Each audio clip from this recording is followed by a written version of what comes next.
Hello, hello. Pardon me, and welcome to the My Sugar Free Journey podcast. I am joined today by William Shewfelt. So, William, he used to be a Power Ranger, and that gives him several cool points in my book.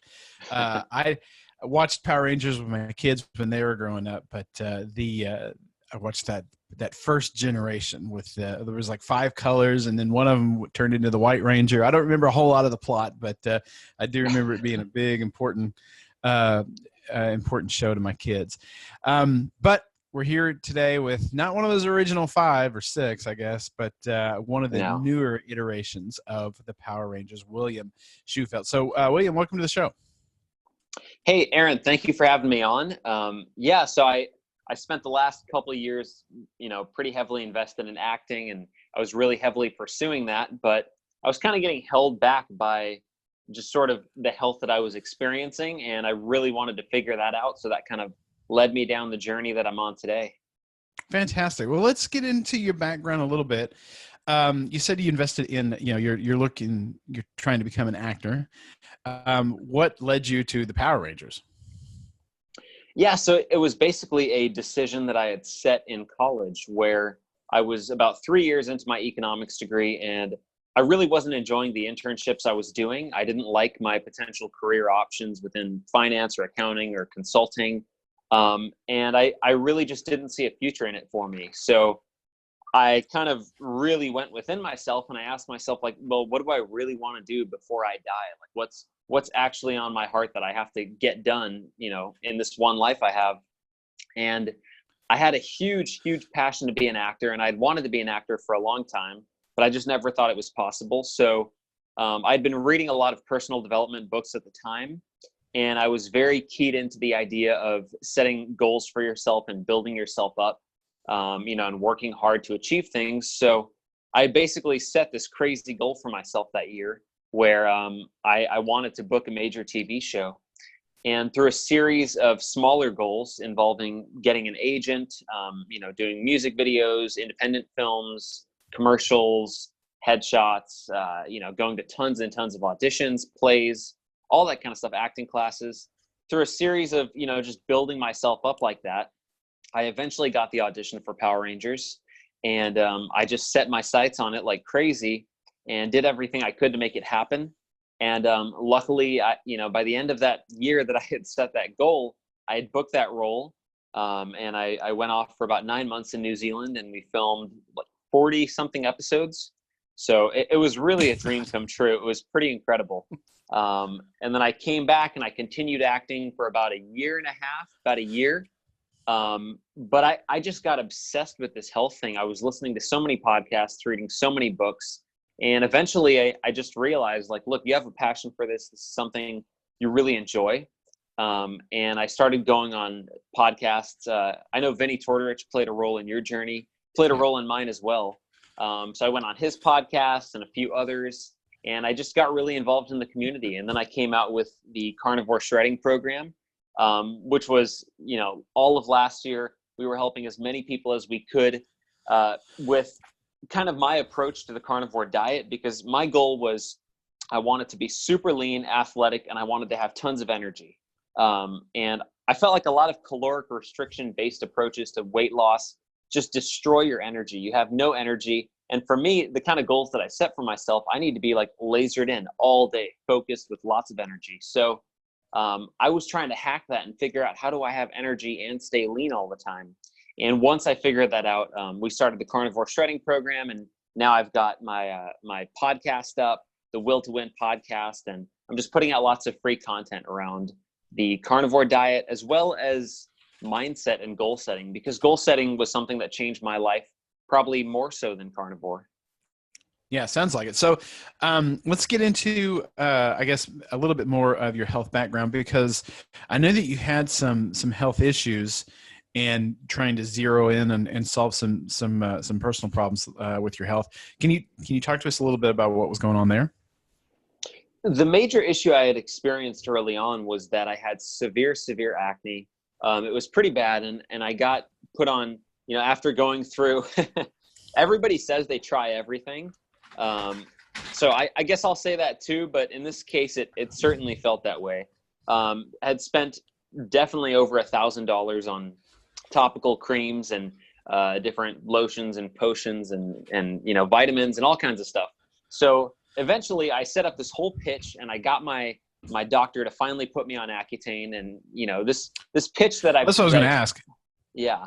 Because there's been some problems with Accutane, right? It's a very serious drug, and there are some serious side effects to it. Some people can get away with it. I would say that I was one of the lucky ones that was able to get away with it. My dermatologist never put me on a high dosage of it, despite trying to get him to. Luckily, he had the foresight not to.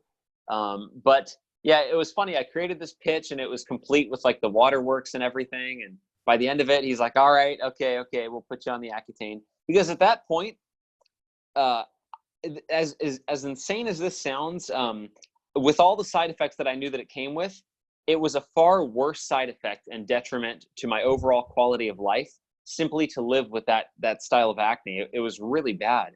So I said, yeah, like bring on the side effects. I want to get rid of this. So we did that, and it went away for about a year, and then it came back, as it usually does, because you're never really treating the root cause. You're just kind of, using some Band-Aid fixes. So it came back, and that's when I realized, like, look, you're finally in college. You can control your own life now. So look, why don't you put yourself on a diet?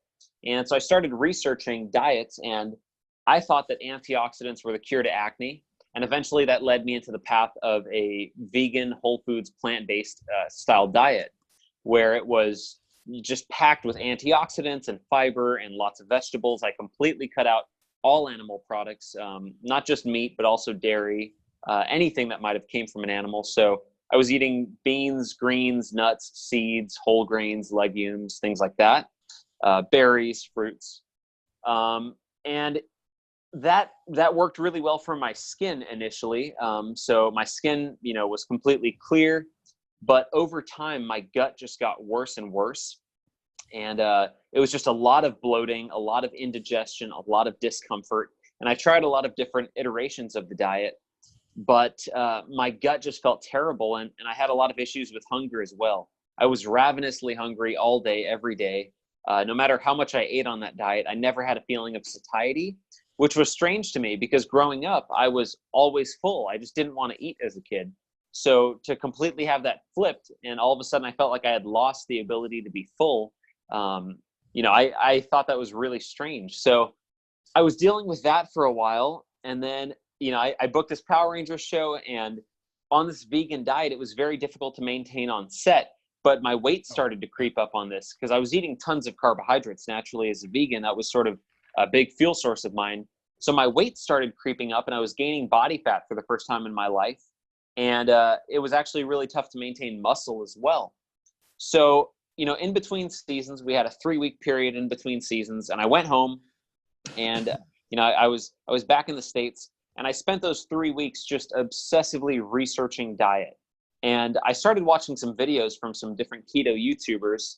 And there was a video by this guy, Chris Kruger, and it said how to get to 4% body fat without calorie counting. And I said, that sounds fantastic. I would love to watch this video. That sounds fantastic. What is this guy doing? So I watched it, and he was basically following kind of the protocol I follow to this day, but a little different diet-wise. So you just fast until you're hungry. You train every day. And then you eat a diet. It was basically a keto diet, but at the time he would include like some starches and sweet potatoes, things like that. Nowadays, I follow a very similar thing where I fast until I'm hungry. I train every day, but I eat a carnivore style of dieting. Don't count calories, don't restrict portions, nothing like that. I prioritize protein a little bit, and I keep my fat at a good level, good enough to support my energy, my hormones, my performance in the gym, but not so high that it would cause me to perhaps start to increase my weight. And that style of eating, I'm able to stay at around 5, 6, 7% body fat year round. So I'm really happy with that. I have great energy with that. It's kind of checked off all of the boxes that I always wanted to have checked off for me: the energy, the strength, the muscle, the leanness. So that's the approach that I've sort of happened upon. And that's kind of what I'm preaching to this day. How was your gut health when you were eating all those beans and legumes and sprouts and everything else? rough. I mean, that's a very accurate way to put it. So let me just describe the symptoms in detail for people. And if anyone's eating, I would advise you to put your food down now. No. So basically, in the morning, I used to actually try to fast as a vegan, which is horrendous because as soon as your liver glycogen gets depleted, you get so hypoglycemic and you get this panicky, shaky feeling where all you can think about is food. You're obsessed with it. And I would have to immediately rush to whatever I could find. It was really weird. It was like I had to get my sugar fix in immediately. So I would rush home and I'd have to get an apple or some oatmeal or something. So that was one of the issues. But in terms of gut health, as soon as I started eating in the day, my stomach would start bloating and bloating and bloating. And it was always kind of like distended. Even though I was relatively lean, it was like distended and it stuck out. And the other main issue was the fact that I was just gassy all day. And people think that's like funny initially until you're sitting in class or until you're like driving with somebody in the car or you're playing a sport or you're training in the gym. And it's like, I think the average person is supposed to, I think, pass gas like a couple times a day or something like that. I don't know.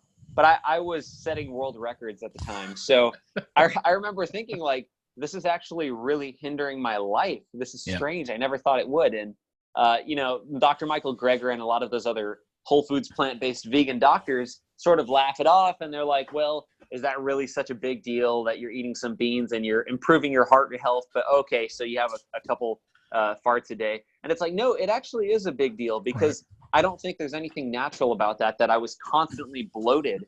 And it was really uncomfortable to sit down too because of just how much bloating I would have in my stomach. So yeah, I got into detail there, and I'm sure there's some people enjoying this in their car laughing right now. But if you are following a whole foods plant-based way of eating, or if you can identify with this, you'll know what I'm talking about. It's a real pain in the rear end. All right, that's enough puns there. But yeah, so that's kind of how the gut health was, and it was obviously going to the restroom multiple times a day because of the amount of fiber I was consuming. So it was not a pleasant experience at all. Well, I always tell women, wives, when I talk to them, if they want to improve the air quality in their home, they need to switch the whole family over to a keto or even a carnivore diet because I would have to agree. It makes a huge difference in what the noises that come out of your husband. Pardon me. That's pretty. So one of the things that I like to pardon me. One of the things that I like to talk about is this idea that is so prevalent that, if you Google healthy diet, or if you just kind of have in your mind what a healthy diet is, it's always plant-based. Like the plant-based community has done such an amazing job of getting their idea of what a healthy diet is into the zeitgeist, into just, the general idea of what the public thinks is a healthy diet, that it takes a lot of deprogramming to get the, people have such a fear of fat. They have such a fear of red meat.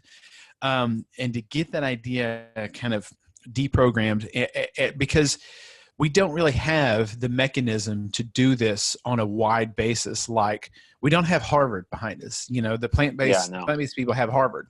We don't have Harvard or a big school like that putting out pro carnivore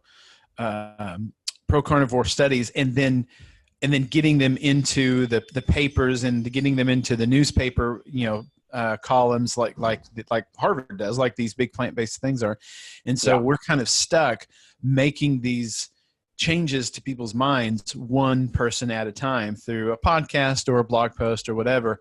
And that's one of the biggest problems that I deal with is kind of because you're giving them an entirely new way to think.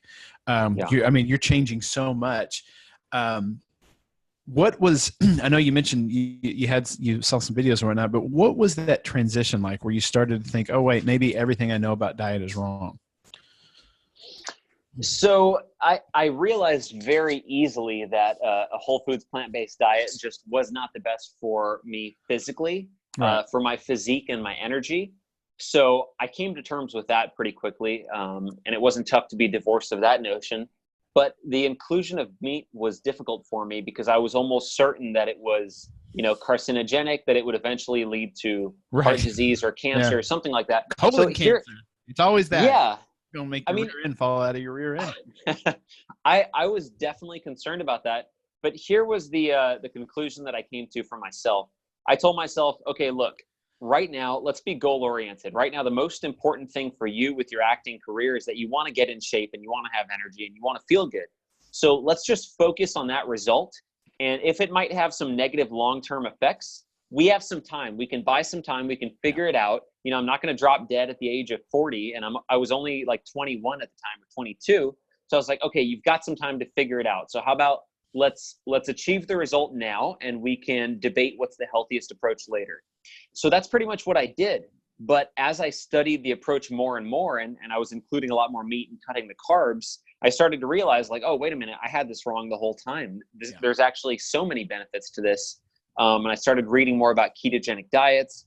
I kind of knew about cutting carbs as an approach, even whole foods, plant-based people can't deny the science around low carb as a very effective way of fat loss. But they usually combat it by saying, you're leading to heart disease and all these other downstream outcomes. So at first it was tough, but the more reading about it I did, I started to really understand that it made sense. So it really wasn't tough for me. I mean, I've been so wrong many times in my life about multiple things. My political persuasions have changed, and just lots of different things that I've realized, it's always important to keep an open mind. So it wasn't that difficult for me. I think in terms of changing public perception around meat, because you have to think, for the past 70 years of basically all of this epidemiological science that we have, all of the guidelines that we have put forward by the government, plants have never been demonized. They've basically never, ever been demonized. Carbs have been demonized a few times, but vegetables are basically angels. And just plants in general are great. The more you can eat, the better. Meat, red meat in particular, has been demonized for a long time. So, people just inherently come out of the womb thinking red meat is going to kill them, because it's just, you hear this over and over again. And now, with the strength of this plant-based movement, even things like fish, chicken, poultry, etc., are also, really being kind of kicked out as well. So I strongly believe that the way that we do this is exactly what we're doing now, but it's basically by a social media movement. Because nowadays, the wonderful thing is we no longer have to go through the middleman of Harvard, of, the mainstream media, things like that. Literally, people go to Twitter now to look at the news, to see what's going on. You don't have to go to CNN anymore to hear what Donald Trump says every day. You can go straight to his Twitter account and he'll tell you what he's saying. Yep. So I think that the social media thing is really, really great to generate waves around this idea, as well as going on popular programming. I think Joe Rogan's done a good job of promoting this. Dr. Oz has some keto people on as well. So I think all of those are great avenues. And I strongly believe that within our lifetime, public perception around meat, and honestly, just around meat and the health of eating lots of meat will completely change. I strongly, strongly believe that. It's going to take a lot of time and a lot of work, but it's definitely doable. I mean, if you look in the 1960s, or even before that, weight training and going to gyms, that wasn't even a thing. That was kind of like a subculture that some people would do. Jogging was more of a thing you did, or stretching, or Jack LaLanne's at-home workouts. But nobody was going to the gym, especially not women. And then along comes Arnold Schwarzenegger and a lot of other bodybuilders, and this like fitness craze that happened, all these action movies. And nowadays it's completely normal to tell your girlfriend, hey, you want to go work out today, or you want to meet me at the gym? It's completely, a normal thing. And kids growing up nowadays have these fitness YouTubers that they really look up to. So the change that's gone through in about, I would say maybe 50, 60 years, I think that we're going to experience the same thing, but it's going to take a lot of work, a lot of podcasts, a lot of social media. But we're onto something, and it's undeniable. So that's how I know that it's gonna happen, because there's a core to this. It's not just a bunch of fluff and BS. Right. There's strong science behind this. There's strong results, thousands and thousands, possibly millions of transformations. So the core is there. The idea just has to be promoted by the right people. Okay, so I have to ask you this because you mentioned your political beliefs. Here's Yeah. something else that I've noticed. As people tend to come a little closer to the meat eating side, they begin to get more well nourished. Their political Hmm. persuasions get more and more conservative. Is that what you've Yeah. seen? Yeah. Um, that's interesting. I would say that there's definitely a correlation. Hmm. There's probably a loose correlation between being plant-based and perhaps liberal or left-wing or progressive, however you want to say it. And there's probably a loose correlation between red meat in particular and being more on the conservative side of things, or perhaps more of like a libertarian or even more in the center, I guess. Yeah. For me, I didn't have that sort of thing. I kind of went from very socially conservative, and everything to me was just a moral, ethical debate. And over time, I think it just became more of I started to study economics a lot more. So my politics didn't shift to the left. And I wouldn't say they shifted to the right either, but I think a lot of I really respect economists like Milton Friedman and guys like that. So, but yeah, I mean, That's a shift to the right.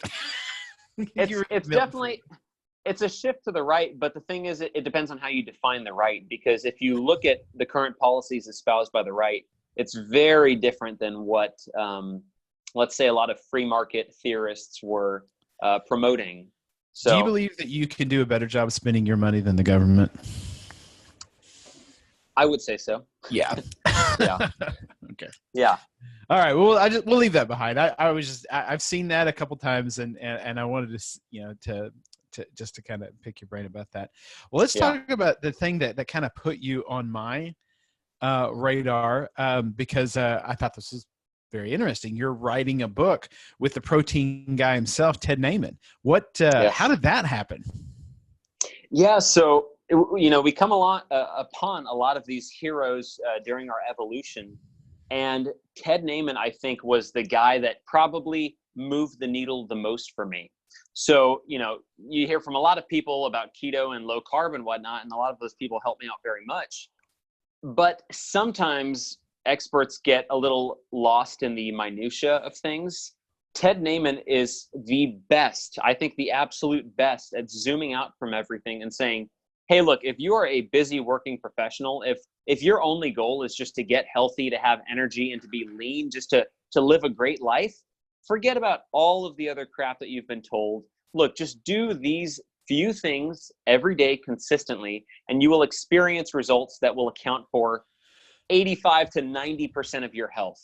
And Right. then once you've gotten that 90% taken care of with these super simple daily practices, then you can worry about, the perfect fasting window or the right circadian rhythms, or which biohacking routine can I follow, or which heart rate variability, device can I use. So I love the simplicity of his answers and his approach. The simple fasting, just skip breakfast, have a cup of coffee, do a simple body weight workout every day, up your protein, moderate the fat, cut the carbs, you'll be fine.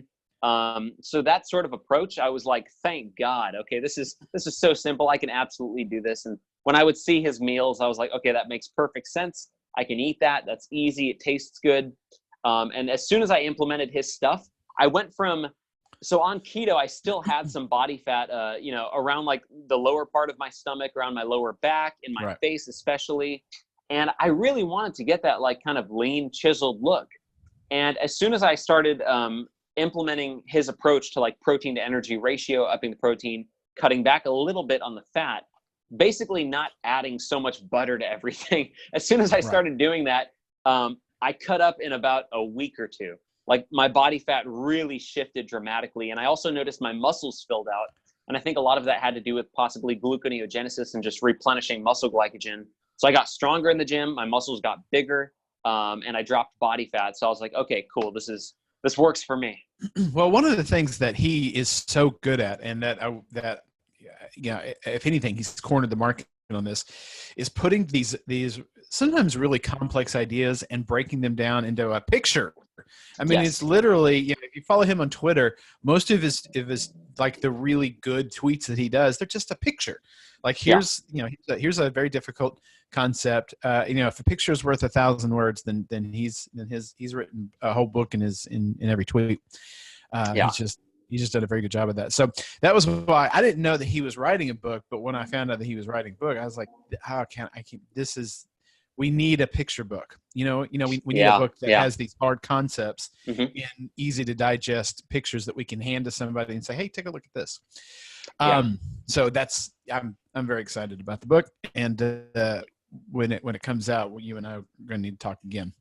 But so I want to talk about how you hooked up with him in terms of writing a book, how that idea came across. But before I do that, I want to talk a little bit more about his ideas, because this is a debate that kind of rages in the ketogenic world.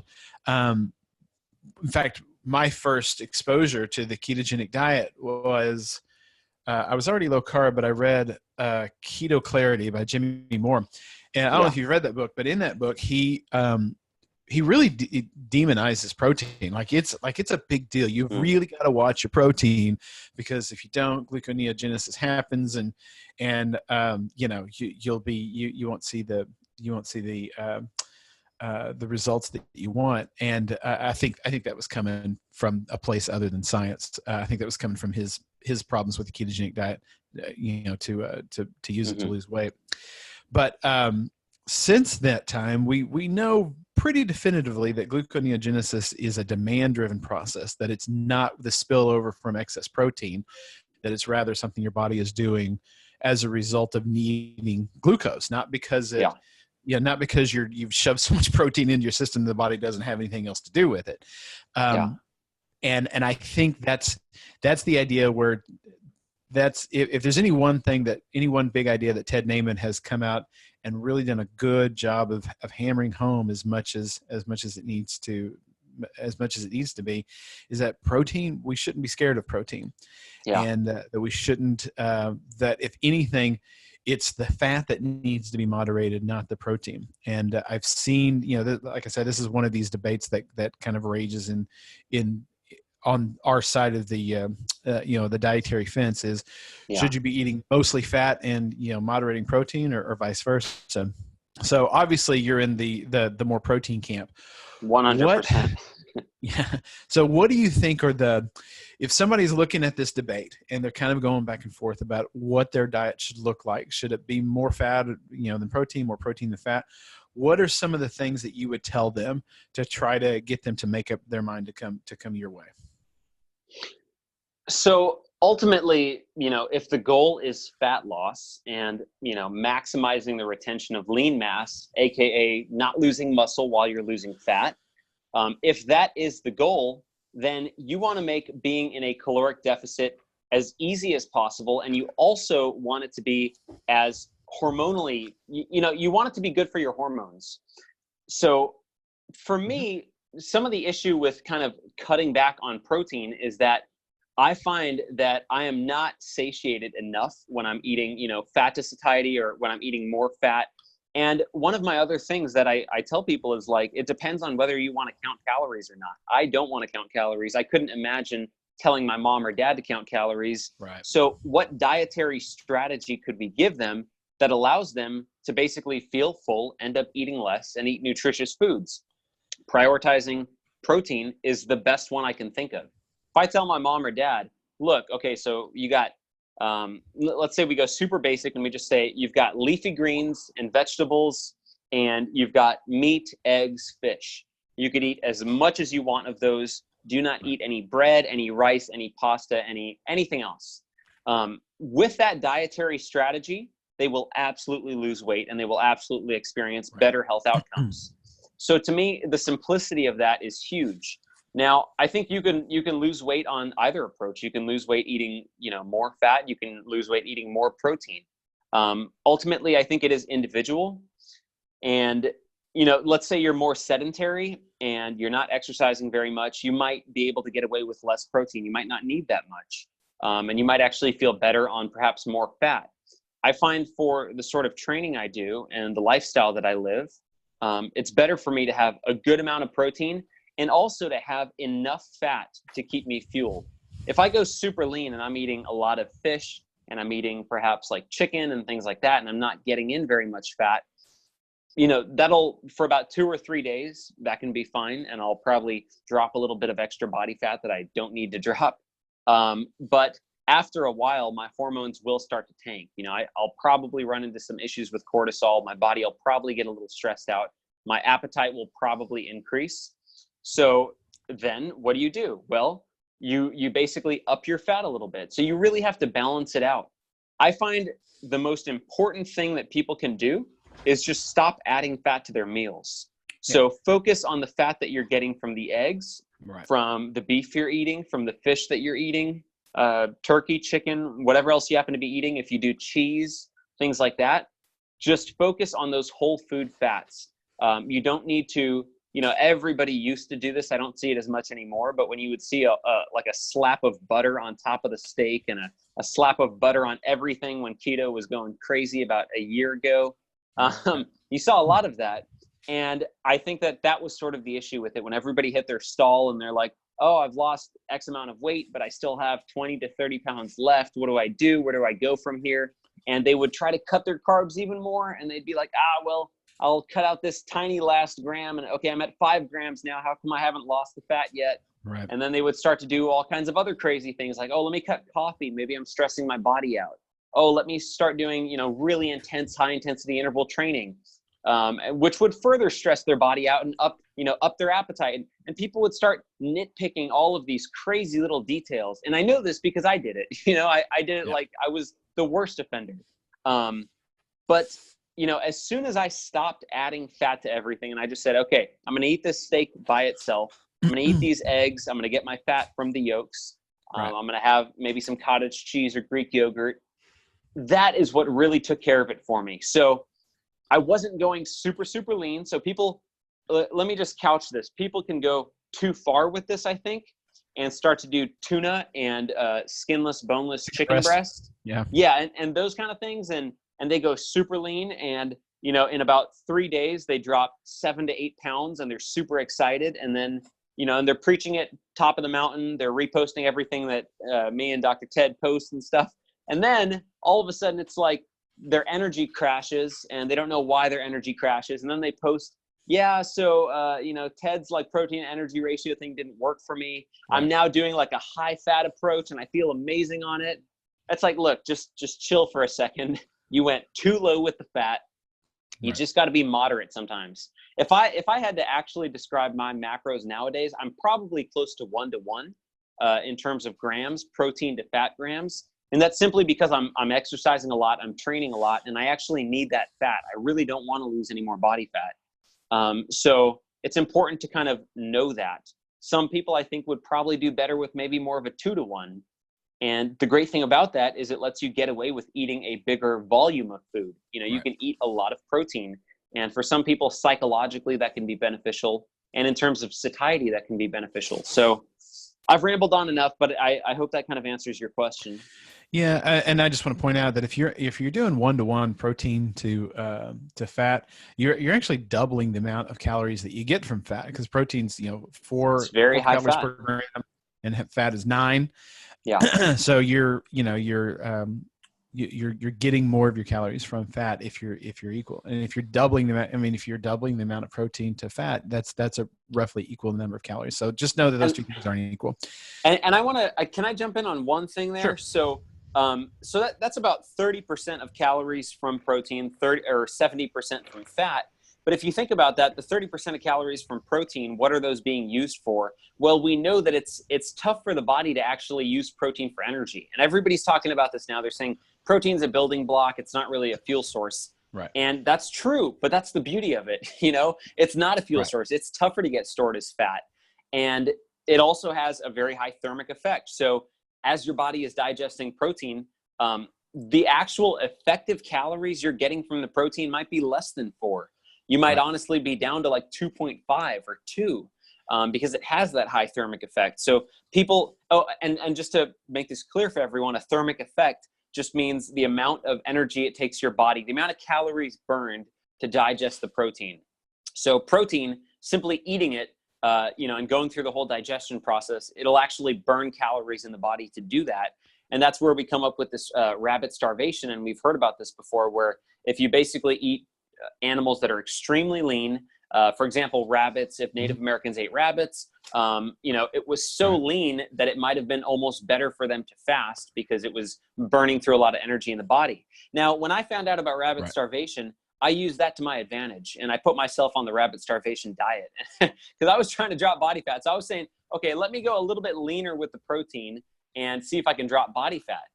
But that's the thing about rabbit starvation. You don't want to stay on that diet. And that's where people run into issues with this whole protein to energy ratio thing.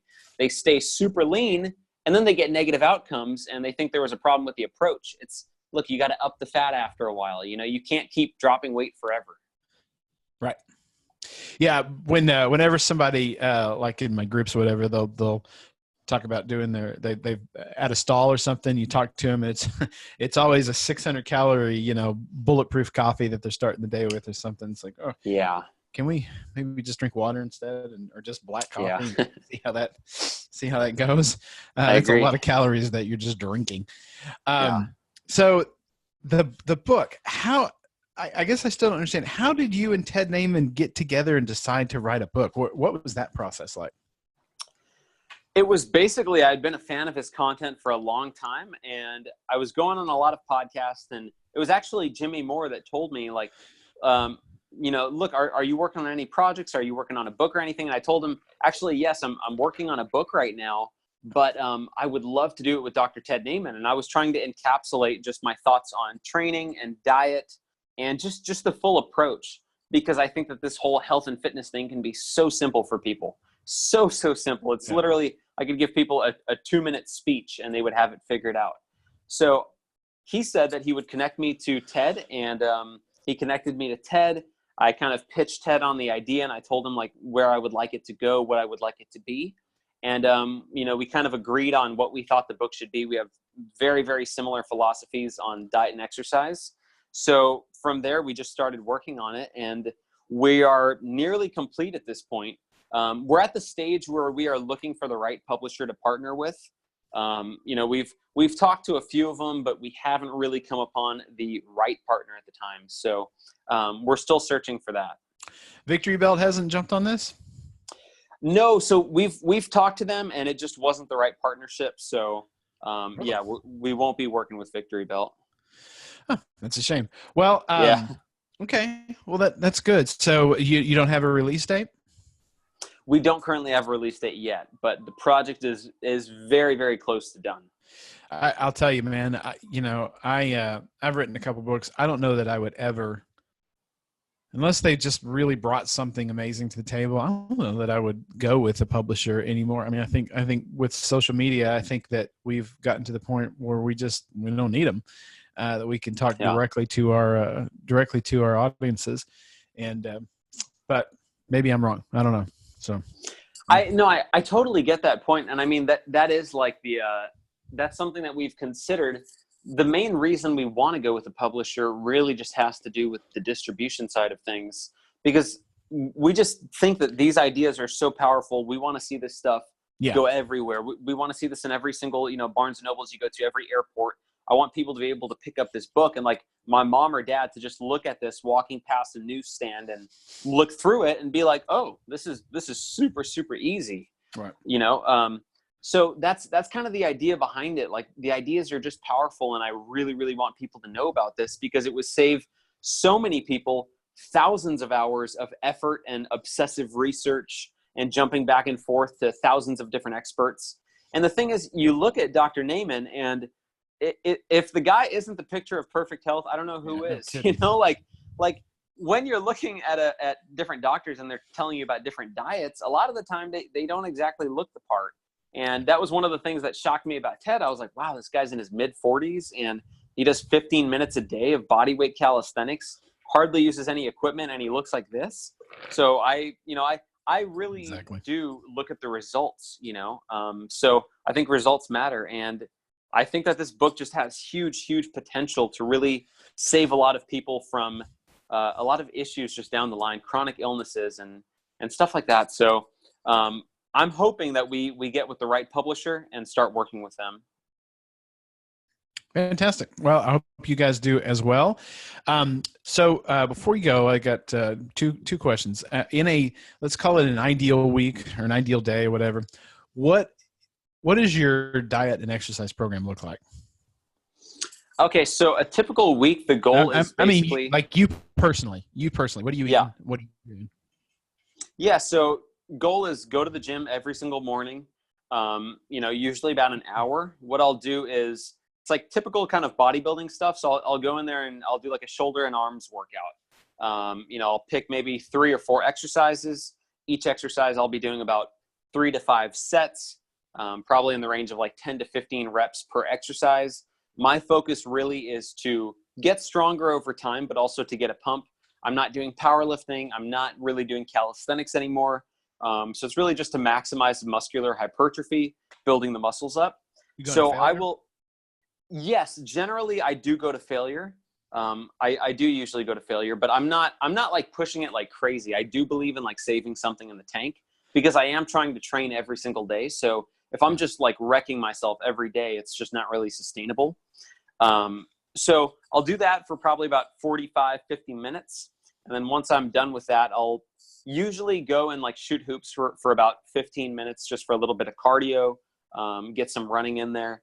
So that's basically the workout side of things. It's extremely simple now. I've experimented with tons of different programs, but that's what I'm doing at this point. So it's shoulders and arms, chest and back, and then I'll do legs and then just repeat. I just keep repeating that cycle. Now, with the diet side of things, wake up in the morning, have a cup of coffee, black coffee. I don't put anything in it. I'm getting up usually at about like 4. I'll have that cup of coffee, go to the gym. Once I come back from the gym, I continue fasting for basically as long as I can until I feel hungry. So I'll have another cup of black coffee. I try to cap it at about 2 cups.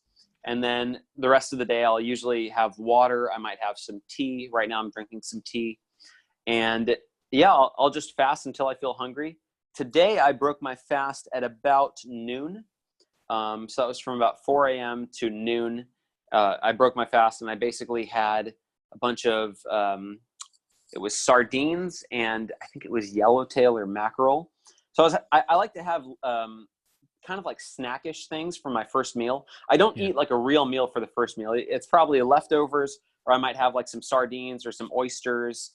I might have some hard-boiled eggs. Sometimes I honestly just crack egg yolks in a little cup, and I'll just drink those back just for the nutrients. I might have some liver. So just really, really tiny things. That first meal, like I want to keep going with my day. I don't want to cook. I don't want to waste any time with the food.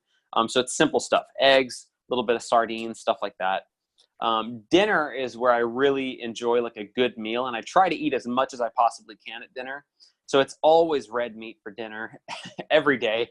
And it's basically steak. I eat a lot of steak, especially New York steaks, occasional ribeyes, but usually New Yorks. And sometimes I'll do, eggs with those, but not too often. I include liver as well. I do supplement a little bit of collagen. So I do some collagen hydrolysate. Maybe I'll put that in my coffee every now and then, or I might just have that with some water. During my fast and before my workout, I will occasionally supplement with some salt. So usually it's honestly probably close to about a tablespoon of salt. I'll put it under my tongue, drink it back with water before my workout. That leads to really great workouts for me. Along with black coffee, I think that's a fantastic pre-workout. Something I've been doing recently that I'll just be totally transparent with people about, but I don't recommend, I think if your goal is to lose fat, is that on the weekends, I'll usually have a day where it's just a complete cheat day. And people have so many gut reactions to cheat days. Right. If you have issues with food addiction, if you still have weight to lose, or if you are really, really focused on health outcomes, do not do a cheat day. There's really no benefits to it. I'm not doing it for a carb refeed. I'm not doing it for any health purposes. It's literally just to have a day to go hang out with my girlfriend and have like a date night and go to a dinner, things like that. Go to the movies. So it's really just for me. It's part of my quality of life equation, and I really enjoy that on a Saturday night.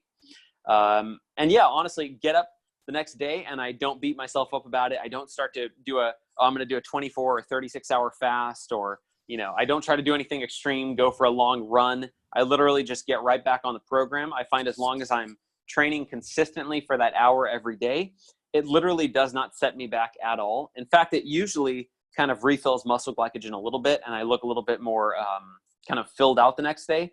Muscles look a little bit bigger. So that's the only thing I usually notice from it. But that's pretty much it. So that's a typical day of eating for me, or a typical week. About 6 days, strict carnivore, meat, eggs, fish. I cut dairy out because anytime I try to bring it back in, bad things happen. Yeah. Usually just in terms of skin, like it does not go well with my skin. So I've cut that out. But yeah, meat, eggs, fish, and some liver. That is the basis of my diet. And by meat, I pretty much mean beef. I don't do a whole lot of poultry, occasional bacon, things like that. So yeah, that's pretty much what I do. Okay. Well, tell my audience about your personal training programs, where they can follow you on social media, all that good stuff, if they want to hook up with you and find out more information about you. Yeah, totally. So Primal Body is basically the series of programs where we took everything we learned from carnivore shredding and from my experience on the carnivore diet and keto diet, the clients that we've worked with, and we put it into these programs where people take a quiz, they find out which program works best for their goals. We have a lean program, a strong program, which is focused on building muscle, and then a sculpt program, which is really focused on building, a lean feminine physique. We've got a huge exercise library. After people fill out their questionnaire, we specifically create workouts designed for their goals, as well as meal plans. And the meal plans are really, it depends on like your questionnaire. So some people don't do well on certain foods, and we make sure that we take those foods out of the diet. The goal really is nutrient density and prioritizing the protein. So that's the goal with our meal plans. You can choose if you want to do carnivore or if you want to do keto. And then we've got our Primal Body Inner Circle Facebook group. So everybody helps everybody out there, and we're always keeping each other accountable, which is really, really fun to do. So that's at primalbody.co, and people can check that out. Fantastic. Well, William, thank you so much for coming on the show. All right. Thank you very much, Aaron. All right, guys, we're going to put links to all of that in the show notes, and we'll be right back with some more information.